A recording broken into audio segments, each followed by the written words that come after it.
Et bonjour tout le monde, j'espère que vous allez bien, moi ça va super. Aujourd'hui une petite vidéo assez basique, assez simple, mais il y aura quand même du lourd, il y aura quand même du très lourd. Nous voilà pour une nouvelle vidéo et dans cette vidéo on va parler du varan des savanes, le varan exanthematicus, donc Varanus exanthematicus qui est un varan africain que vous connaissez déjà pour tous ceux qui me suivent sur ma chaîne YouTube parce que bon j'en ai un depuis 2015 maintenant, il a un an et demi mon coco. Et alors il s'appelle Big Mac, voilà, c'est un des seuls reptiles de chez moi où j'ai donné un nom. Ne me demandez pas pourquoi, parce que ça sert strictement à rien de toute façon, c'est juste pour moi personnellement, ça sert pas à grand chose. Je vais le nourrir et je vais vous faire surtout un suivi complet de cet animal depuis que je l'ai. On va aussi le nourrir. Alors là j'ai décidé donc de le nourrir avec du cœur de bœuf. Viande toujours crue, hein. Donnez toujours de la viande crue de toute façon pour les reptiles. Ils ont du mal à digérer la viande cuite. Ça leur sert à rien, ça pose plus de problèmes qu'autre chose. Et après il y a des genres de moules. Parce que j'avais acheté un sachet de congelés fruits de mer, donc des moules, du poisson et après des mastomises. Alors les mastomises, normalement je ne donne pas de rongeurs à mon varan. En un an et demi, je crois qu'il a mangé maximum, mais maxi 10 rongeurs quoi. En un an et demi, donc ça fait même pas un rongeur par mois. Je ne donne pas normalement de rongeurs à mon varan des savanes. Je trouve qu'il peut manger une grosse alimentation avec vraiment un peu de tout varié, sans forcément passer par des rongeurs qui peuvent causer très vite des problèmes d'obésité. Vous pouvez, hein, il y en a beaucoup qui le font, ils arrivent à réguler les repas, à faire ça bien pour que le varan ne soit pas du tout obèse. Mais voilà, je garde la plupart du temps les rongeurs pour les serpents. La mastomise, je dois en avoir une cinquantaine au congélo, donc je les fais passer sur les couleuvres en général, les couleuvres américaines, les couleuvres asiatiques, les Antaresia, parce que ça pose aucun problème au nourrissage, ça veut dire qu'ils peuvent passer à la mastomise, ensuite au rat, à la souris sans aucun problème. Par contre, les pitons rhésus, eux, créent une dépendance à la mastomise. La mastomise, pour ceux qui ne savent pas, c'est une souris africaine qui vit dans le milieu d'origine donc des pitons rhésus. Et les pitons rhésus à l'origine mangent de la mastomise. Bon, ils ne mangent pas que ça, mais ils tombent souvent sur les mastomises. En captivité, c'est beaucoup plus facile de nourrir un piton rhésus qui ne veut pas manger. Il a plus tendance à frapper sur de la mastomise que sur du rat et de la souris qui viennent de chez nous, d'Europe. Donc c'est vrai que on a plus tendance à essayer de donner de la mastomise. Mais les mastomises, le problème c'est que voilà, le python s'il commence à manger des mastomises, en général il ne veut pas repasser au rat ou à la souris. Ça devient déjà plus difficile. Quand vous avez un élevage chez vous que de mastomises, c'est bien parce que c'est quand même un rongeur qui est normalement très prolifique si vous vous y prenez de la bonne manière. C'est un rongeur qui est quand même beaucoup plus gros qu'une souris adulte. Et beaucoup moins gros qu'un rat. C'est vraiment la transition entre les deux parce qu'une mastomise adulte, ça fait 70 à 80 grammes, il me semble. Une souris adulte, ça peut dépasser les 30-35 grammes, bien sûr. Mais en général, quand vous achetez des souris adultes, dans les sachets, vous avez des souris adultes de 30-35 grammes. Voilà. Même si vous pouvez tomber sur des records, des souris beaucoup plus grosses. En général, c'est 30-35 grammes qu'on retrouve dans le commerce en souris congelées pour nos serpents. Et ensuite, il y a les rats qui arrivent à 400 grammes, 450 grammes pour les gros mâles. Mais en général, voilà, un rat c'est 350-400 grammes. Un peu de lecture, j'ai un classeur depuis très longtemps. Je me demande même si un jour je l'ai déjà montré dans une vidéo, peut-être à l'époque. Dans ce classeur, il y a le suivi de mes reptiles. Tout simplement, le nourrissage, les cadences de nourrissage, la croissance. Il y a même des photos quand je les ai eus tout petits. On va retrouver, mettons, notre petite salmone. Tout est dedans. Tout est classé, trié, voilà. Tout est rangé correctement. Ce n'est pas une obligation. Moi, j'aime suivre mes reptiles. Enfin, maintenant, je le fais moins. À l'époque, je le faisais beaucoup. Maintenant, je fais beaucoup moins de suivi. Attention, je suis un grand poète. Alors, Varanus exanthematicus. Il provient donc, je l'ai acheté chez Exotic Factory. Non, ce n'est pas un placement d'animal. Le 07-04-2015. Je l'ai acheté le 7 avril 2015. Alors, quand vous achetez un varan des savanes, à moins qu'il soit né en captivité en France ou en Europe, ce qui est quand même rare, il y en a, il y a des éleveurs, il y a des éleveuses aussi, et j'ai pu voir ça sur Facebook, qui font de la reproduction de varans des savanes. C'est génial, franchement, putain, c'est génial ce qu'ils font. La plupart des varans des savanes sont nés dans des fermes d'élevage d'Afrique. Ils sont importés après en Europe, aux États-Unis, un peu partout dans le monde. Ça se passe comme ça, c'est du ranching tout simplement, comme ils font beaucoup pour les pitons Rhésus par exemple. Alors si vous achetez un varan des savanes qui vient d'importation, vous avez quand même énormément de chances qu'ils viennent d'importation. À ce moment-là, les varans des savanes, je vous conseille de les acheter en avril ou en mai. Pourquoi? Parce que c'est là où on a les arrivages. Ça veut dire que vous avez un choix énorme, vous pouvez un peu tous les regarder, choisir dès le début. Que si vous l'achetez au cours de l'année ou en fin d'année par exemple, vous vous retrouvez avec un varan qui vient d'avril ou mai dernier. Donc en fait, il n'y a pas 36 000 solutions, c'est souvent des invendus, donc c'est ce qui reste dans le magasin, donc c'est forcément qu'il est moins joli peut-être ou que le comportement n'est pas le même. Voilà, je ne vous dis pas, si vous trouvez dans un magasin votre bonheur au mois de décembre, c'est pas grave. Mais moi personnellement, quand les arrivages sont arrivés, j'avais hésité à l'acheter. Et j'ai beaucoup hésité parce que je n'avais pas encore les installations, donc j'ai bien fait les choses, j'ai fait les installations, je me suis encore beaucoup plus renseigné et j'ai attendu 1 an après avant de le prendre.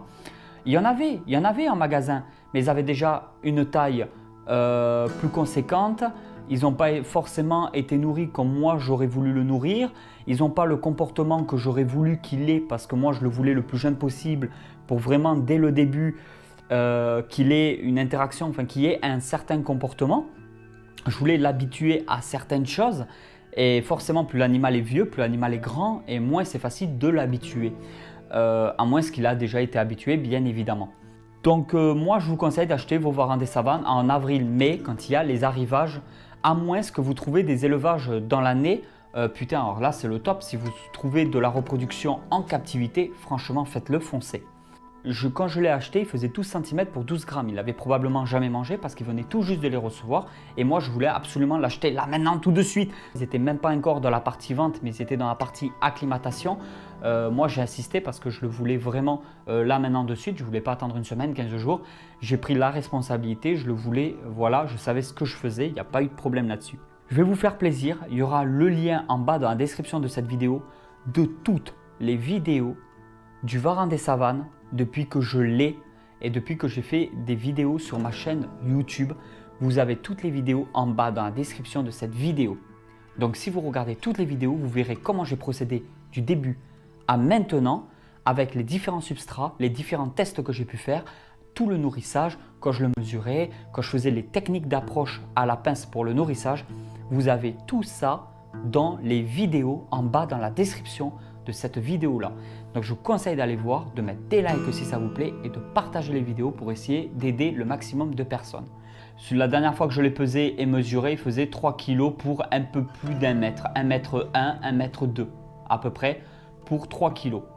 Oui, mon varan des savanes, je vais en profiter aussi de cette vidéo pour vous le montrer, il s'est blessé.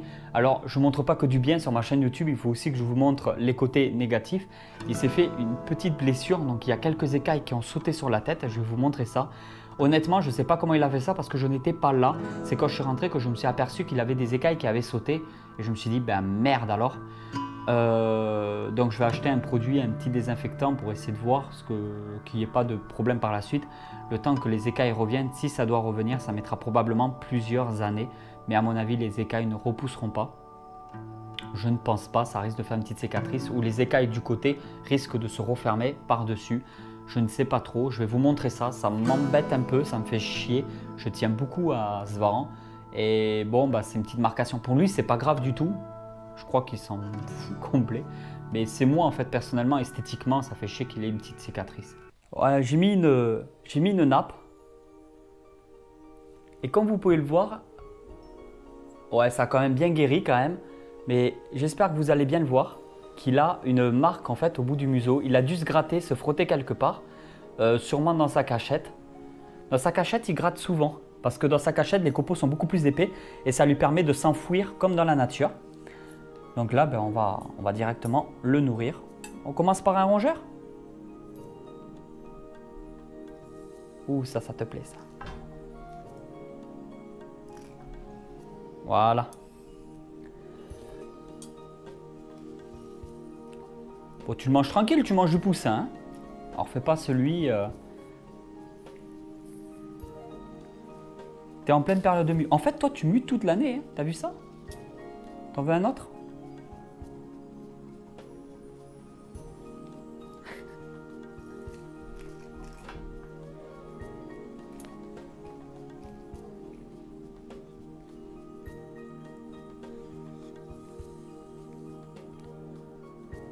Ça va, Coco?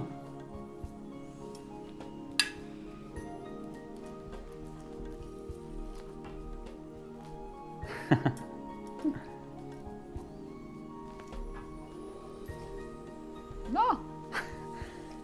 Ben, j'ai bien fait de mettre une petite nappe. Hein.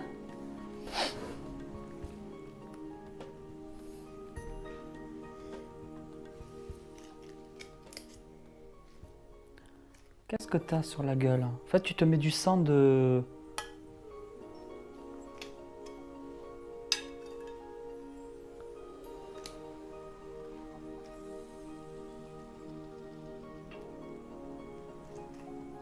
En plus, c'est le matin, donc il n'est pas très réveillé.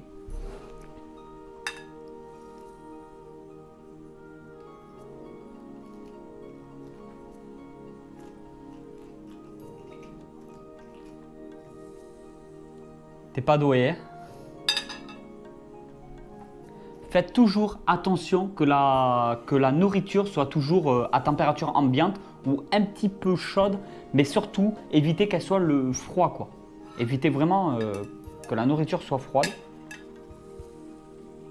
Ouais, directement dans l'assiette.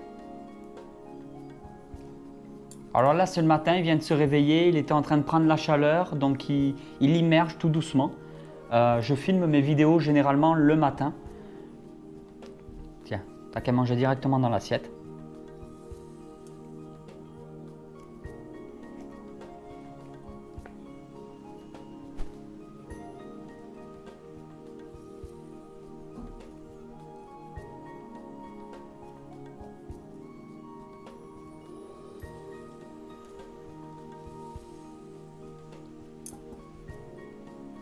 Alors il y en a un ou deux déjà qui m'ont déjà dit « Putain, ton varan il s'est blessé ou quoi? Il a des trous. » Alors quand vous regardez, il a ici à ce niveau-là, il ne s'est pas blessé, il ne s'est pas pris une balle dans la tête. Hein.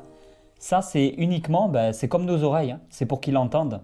Les varans entendent vraiment super bien ce qu'on dit et tout simplement ils entendent par là, hein. C'est comme nos oreilles. Voilà, je sais pas si vous allez bien voir. C'est comme ça à l'intérieur. Mais vous inquiétez pas, il n'est pas du tout blessé, il ne s'est pas pris une balle dans la tête. Alors c'est vrai qu'il a une tête qui est très proche des raptors dans Jurassic Park. Alors je sais très bien que les raptors de Jurassic Park, ce n'était pas comme ça qu'ils étaient en réalité. Mais dans Jurassic Park, les raptors qu'on voit, je trouve que le bout de la tête, enfin la tête qu'il a, il ressemble énormément. Et ça y est tout le monde, j'espère que cette vidéo vous a plu. Si cette vidéo vous a plu, n'hésitez pas, mettez un like, ça vous coûte rien à vous. Pour moi, c'est énorme. Partagez aussi la vidéo sur les réseaux sociaux. N'oubliez pas que je suis aussi sur Twitter. Je ne suis pas que sur Facebook, je suis de plus en plus actif sur Twitter. Et merci vraiment pour l'évolution de cette chaîne. C'est grâce à vous que tout ça est possible. C'est grâce à vous, n'oubliez pas que j'ai la motivation derrière pour toujours continuer et toujours faire plus et toujours essayer de travailler mieux sur les montages, de faire du meilleur boulot possible et de prendre encore plus de temps pour faire mes vidéos. N'oubliez pas que tout ce que je fais, c'est pour vous en priorité. Et moi, je vous dis à bientôt pour une nouvelle vidéo sur la chaîne YouTube Snake Reptile. Merci et à bientôt!